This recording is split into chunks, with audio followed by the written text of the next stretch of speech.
So MathRandom is a function that returns a number, and it returns a number from 0 to 0.999. Hold on one second, let me get this set up. Okay, so then if I go ahead and print that out, you can compile.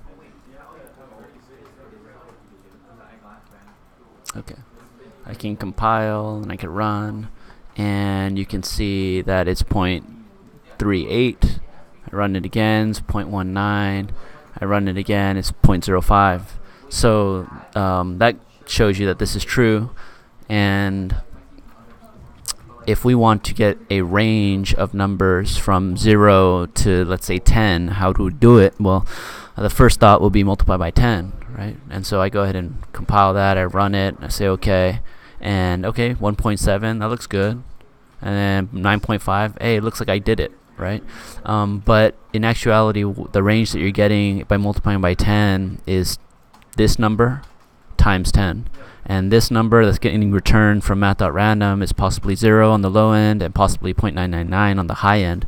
So if we multiply that, 0 times 10 is 0 on the low end, and then 10 times 0.999 on the high end is 9.999. So if we go ahead and print that out, these are the two ranges, right? And then we're going to go ahead and intify or typecast it as an integer, which is going to truncate the decimal place and give us just 0 to 9, right? So that's what this is going to give us. So if you need a range from 0 to some number, then you need to take math.random and multiply it by the number that you want plus 1, right? So we need to do times 11. This is going to give us a range from 0 to 10, right? And we probably want to put parentheses around this expression here. So that's actually a pretty big error, is leaving it like this. And when I go ahead and run it, you'll see that it's always 0, and you might be saying to yourself, why is it always 0? What is happening here? Isn't it doing this expression here and then truncating the decimal place? It's not. What it's doing is running the math.random function, which is giving you a decimal place, and then intifying that, or typecasting it as an int, which is truncating the decimal place, which turns this portion here to 0.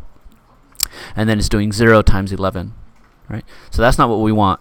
We want math.random times 11 first, and then the result of that to be truncated. All right. So now what about if we wanted the range of 1 to 10? Not 0 to 10, but 1 to 10, right? What would we do? Well, what you can do is you can go ahead and take the result of this expression and add 1 to it. Okay? And what is that going to do? Well, this is going to give you a range from 0 to 10, right? And then if we add 1 to that, then it's going to give you from the range 1 to 11, right? So if we want 1 to 10, then we just need to adjust by changing this to 10. That means this expression here is going to give us 0 to 9, and then we're going to add 1 to it. So on the low end, it's going to be 1. On the high end, it's going to be 10. Hopefully that makes sense. And yeah, so basically this will give you any range. This expression here, or this setup, will give you any range of numbers you want, from 4 to 35, 100 to 1000. All you need to do is play around with this number to set the range right, the amount, the spread of the numbers, and then this here to shift it however much you need to shift it. Right. So if you wanted to get from 0 to let's say you want to get 100 to 1000, well, then you would need to first set this up as times 1000. I'm sorry, not times 1000, times 900, and then we're going to add 100 to that expression. Right.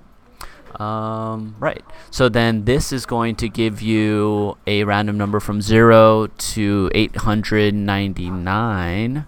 Actually, maybe we should do that. This is going to give you a number from 0 to 900. Yes. And then we're going to add 100 to that range. So then it's going to be 100 on the low end and then it's going to be 1000 on the high end. So I think that should be clear. If you have any issues, let me know.